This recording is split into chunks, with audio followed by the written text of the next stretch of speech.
അങ്ങനെ ശബരിമല എന്ന് പറയുന്ന ആ ദിവ്യമായ സ്ഥലത്തോട് യാതൊരു ബഹുമാനമില്ലാത്ത ആളാണ് നമ്മുടെ സഖാവ് പിണറായി.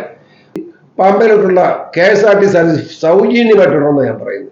കോൺഗ്രസ് ഒരു മുസ്ലിം പ്രീണന രാഷ്ട്രീയമാണ് കൊണ്ടുവരുന്നതെന്നാണ് ഞാൻ മനസ്സിലാക്കുന്നത്. ഈ ശബരിമല തീർത്ഥാടനം എന്ന് പറയുന്നത് ലോകത്തിലെ തന്നെ ഏറ്റവും വലിയ തീർത്ഥാടനമാണ്. ഈ സഖാക്കന്മാരുടെ ദേവസ്വം ബോർഡും അതുകൊണ്ട് കമ്മിറ്റിയൊക്കെ വന്നു കഴിഞ്ഞപ്പോഴാണ് കുഴപ്പം തുടങ്ങിയത്. അതുവരെ ഒരു കുഴപ്പമില്ല. അന്ന് പിണറായി പറഞ്ഞ എന്താ, സ്ത്രീകൾക്കും പുരുഷന്മാർക്കൊപ്പം ശബരിമല കയറാൻ അനുവാദം വേണം, അതിനുവേണ്ടിയാണ് അത് ചെയ്തതെന്ന് പറഞ്ഞു. ശരി, ഇപ്പൊ എന്താ ഒരു പെണ്ണുങ്ങളും പോകാത്ത? അപ്പൊ വിശ്വാസപരമായി ആ കാര്യത്തിൽ ജനങ്ങൾക്കൊരു ബോധ്യമുണ്ട്. ഈ ഭരിക്കുന്ന ഏഭ്യന്മാരെ പോലല്ല, വിശ്വാസികൾക്ക് വിശ്വാസമുണ്ട്. അതാണ് നടന്നുകൊണ്ടിരിക്കുന്നത്. ബസ് സർവീസ് ഇന്നലെ ഞാൻ നോക്കിയപ്പോൾ ഏകദേശം ശരിയായിട്ടുണ്ട്. ബസ് ആവശ്യത്തിന് ബസ് പോകുന്നുണ്ട്. ഞാൻ ഒരഭിപ്രായം കൂടെ പറയുക. ശബരിമല എന്ന് പറയുമ്പോൾ ഏതെല്ലാം നാടുകളിൽ നിന്ന് ജനം ഒഴുകിയെത്തുക. ആ പമ്പ, എരുമേലി ടു പമ്പ എൻ്റെ അല്ലെങ്കിൽ പമ്പയിലോട്ടുള്ള KSRTC സർവീസ് സൗജന്യമായിട്ടുണ്ടെന്ന് ഞാൻ പറയുന്നു. ഇപ്പൊ അതിന് ബസ്സുകാർ കാശുണ്ടാക്കാൻ വേണ്ടി നിൽക്കും. എന്തിനു കാശുണ്ടാക്കുന്നത്? അല്ലാതെ തന്നെ കിട്ടുന്നുണ്ടല്ലോ. ശബരിമല അതുപോലെ തന്നെ അവിടെ കച്ചവടത്തിന് ലേലം ചെയ്ത് കൊടുക്കുന്നത് അതും കച്ചവടമായി മാറിയിരിക്കുക. അതിനൊക്കെ സംവിധാനം ഏർപ്പെടുത്തണം. ഞാൻ വേറെ കാര്യം പറയാം. ഈ ശബരിമലയിൽ മാത്രം ക്രിസ്ത്യാനിയും ഹിന്ദുവും മുസ്ലിമും എല്ലാം പോകും. മുസ്ലിങ്ങൾ സമ്മതിക്കല്ല, ഞാൻ കണ്ടിട്ടുണ്ട്. അതുകൊണ്ട് ഞാൻ പറയുക, എല്ലാ മതസ്ഥരും പ്രാർത്ഥനയോടുകൂടി ചെന്ന് സന്ദർശിക്കുന്ന സ്ഥലമാണ് ശബരിമല.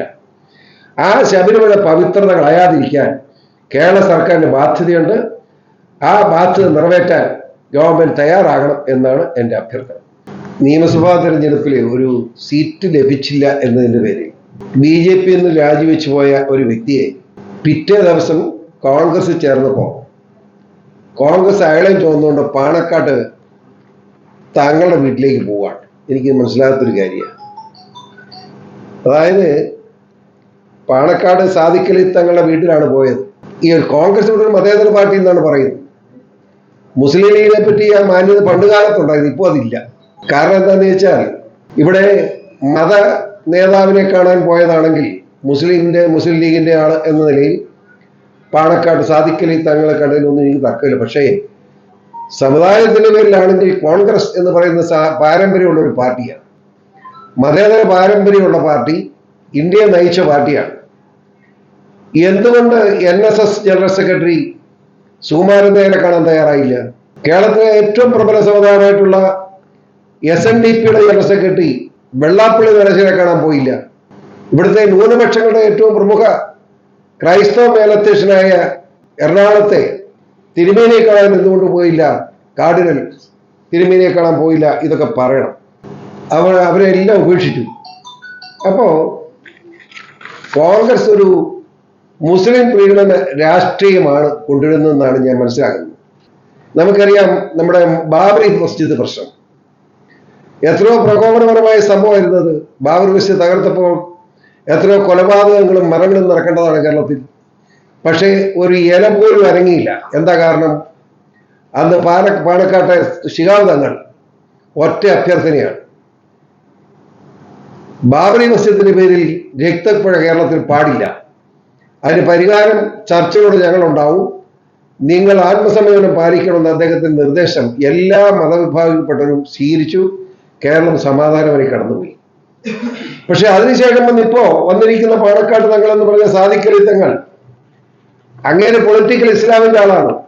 അങ്ങേർക്ക് മതേതരത്തെ പറ്റി വലിയ വിവരമൊന്നുമില്ല. ഞാനിത് പറയുമ്പോൾ അദ്ദേഹം പണക്കേണ്ട കാര്യമില്ല. എന്താണ് മുനമ്പ ഇഷ്യൂ?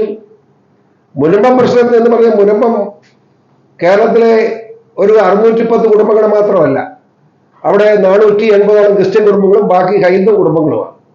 ആ കുടുംബങ്ങളെ മുഴുവൻ ഇറക്കി വിടണം നിർബന്ധത്തിൽ നിൽക്കുകയല്ലേ ഇവിടുത്തെ വഖഫ് ബോർഡ്. ആ വഖഫ് ബോർഡിന്റെ നയം ശരിയാണെന്ന് പ്രഖ്യാപിക്കുന്ന നമ്മുടെ പാണക്കാട് സാദിഖലി തങ്ങൾ എങ്ങനെ മതേതരവാദിയാവും? എനിക്ക് മനസ്സിലായില്ല. അത് മാത്രമോ, കേരള നിയമസഭയിൽ വഖഫ് നിയമം മാറ്റി എഴുതാൻ കേന്ദ്ര ഗവൺമെന്റ് ബില്ല് അവതരിപ്പിച്ചപ്പോ ആ ബില്ലിനെതിരെ ഐക്യയുടെ പ്രമേയം പാസ്സാക്കുന്നതിന് നേതൃത്വം കൊടുത്ത മുസ്ലിം ലീഗും പിണറായി വിജയനുമാണ്. പിണറായി വിജയൻ അത് ചെയ്യുന്നത് നമുക്ക് മനസ്സിലായി, കമ്മ്യൂണിസ്റ്റ് പാർട്ടിയുടെ ലൈനാണ്. പക്ഷേ മുസ്ലിം ലീഗ് അത് ചെയ്യാവും. ആ പാണക്കാട് സാദിഖലി തങ്ങൾ എങ്ങനെ ഒരു മതേതരവാദിയാവും? പൊളിറ്റിക് ഇസ്ലാമിന്റെ ആളാണ് അദ്ദേഹം. അദ്ദേഹത്തിന്റെ അടുത്തേക്ക് ഈ കാലുവാരിയെയും ചുമന്നുകൊണ്ട് പോകുന്നു എന്ന് പറഞ്ഞാൽ അതിന്റെ അർത്ഥം ഇവിടുത്തെ ക്രൈസ്തവ പിന്നോക്ക വിഭാഗങ്ങളെ, ആദിവാസി വിഭാഗങ്ങളെ ഒക്കെ അപമാനിക്കുന്നത് തുല്യമാണ്.